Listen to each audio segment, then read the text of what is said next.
शेतकरी बंधूंनो आणि बहिणींनो, आज दिनांक 18 डिसेंबर 2025 रोजी महाराष्ट्रातील सोयाबीन बाजारभाव, सोयाबीनचे मंडी दर याबाबत सविस्तर माहिती देत आहे.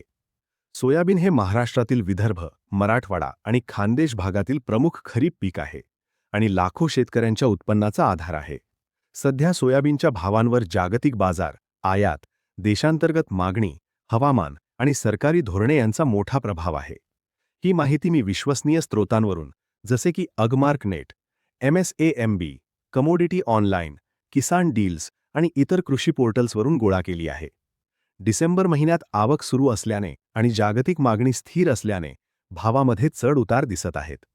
सध्याचे सरकारी किमान आधारभूत मूल्य म्हणजेच MSP हे 2025-26 हंगामासाठी केंद्र सरकारने जाहीर केले आहे. सोयाबीनसाठी MSP 5,328 रुपये प्रति क्विंटल असे आहे. हे MSP शेतकऱ्यांना हमी भाव देते आणि जर बाजारभाव यापेक्षा कमी झाले तर नॅफेड किंवा NCCF सारख्या संस्था थेट खरेदी करतात.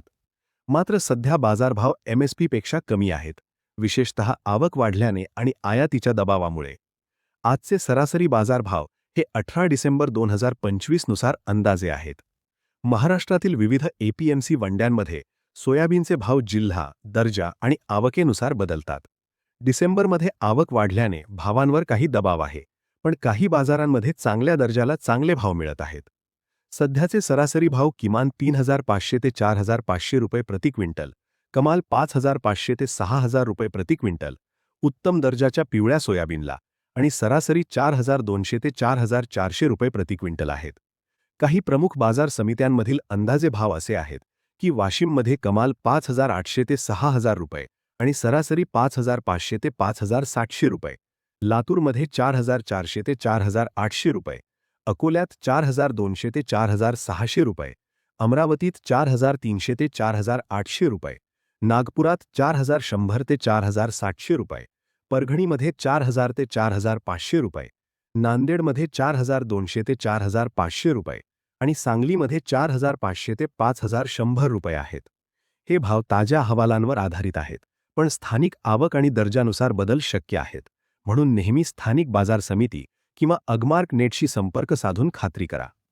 सोयाबीन बाजारभाव का बदलतात याची मुख्य कारणे अशी आहेत की प्रथम, जागतिक बाजारातील सोयाबीन फ्युचर्स CBOT सोयाबीन सध्या $10 ते $11 प्रति बुशेलच्या आसपास आहेत, जे रूपांतरित केले तर भारतीय बाजारावर परिणाम करतात.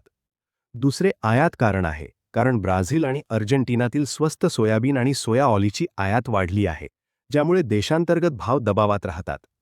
तिसरे उत्पादन आणि आवक आहे, कारण 2025-26 हंगामात भारतातील उत्पादन अपेक्षित 120 लाख हेक्टरवर आहे आणि महाराष्ट्रात विदर्भ मराठवाड्यात चांगली आवक सुरू आहे. चौथे मागणी आहे, कारण सोया ऑइल आणि सोया मिलची टेक्स्टाईल आणि पशुखाद्य उद्योगात मागणी स्थिर आहे, पण निर्यातीत काही अडचणी आहेत.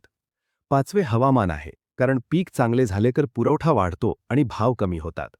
सहावे सरकारी हस्तक्षेप आहे, कारण MSP आणि PSS खरेदी यामुळे भाव खाली जाण्यापासून काही प्रमाणात संरक्षण मिळते. शेतकऱ्यांसाठी सल्ला असा आहे की विक्रीचा निर्णय घेताना घाई न करता सोयाबीनचा दर्जा आणि ओलावा पाहून विक्री करा, कारण उत्तम दर्जाला नेहमी जास्त भाव मिळतो. जर भाव वाढण्याची अपेक्षा असेल तर गोदामात साठवून ठेवा, पण कीड आणि ओलावा यापासून सांभाळा. ऑनलाईन प्लॅटफॉर्म जसे eNAM, अगमार्क नेट किंवा स्थानिक APMC ॲपवर दर तपासा. पीक विमा आणि नॅफेड खरेदी योजनांचा लाभ घ्या. भविष्यातील अंदाज असा आहे की डिसेंबर-जानेवारीत आवक जास्त राहिल्याने भाव स्थिर किंवा किंचित कमी राहू शकतात, पण फेब्रुवारीनंतर क्रशिंग मागणी वाढली तर भाव सुधारू शकतात. सोयाबीनची लागवड आणि उत्पादन माहिती अशी आहे की महाराष्ट्रात सोयाबीन मुख्यतः विदर्भ भागात अकोला, अमरावती, वाशिम, यवतमाळ, मराठवाड्यात लातूर, परभणी, नांदेड आणि खानदेशात जळगाव, धुळे येथे घेतले जाते. क्षेत्र सुमारे 50 लाख हेक्टर आहे आणि आधुनिक वाणांमुळे उत्पादन वाढले आहे. 1 हेक्टरला सरासरी 20 ते 25 क्विंटल उत्पादन मिळते. लागवडीसाठी जून-जुलै महिना उत्तम असतो आणि काढणी ऑक्टोबर ते डिसेंबर दरम्यान होते. सोयाबीनचे मुख्य उपयोग सोया ऑइल उत्पादन, सोया मिल, पशुखाद्य आणि प्रोटीन उत्पादनांसाठी होतात. निष्कर्ष असा की सध्या सोयाबीनचे भाव 4,200 ते 4,400 च्या आसपास स्थिर आहेत, पण काही बाजारांमध्ये 5,800 पर्यंत पोहोचले आहेत. शेतकऱ्यांनी सतर्क राहून विक्री करावी. बाजारभाव रोज बदलतात, म्हणून https://agmarknet.gov.in किंवा https://www.msamb.com सारख्या साइट्स नियमित तपासा. शेतकरी बंधूंनो, तुमच्या मेहनतीला चांगला मोबदला मिळो ही शुभेच्छा.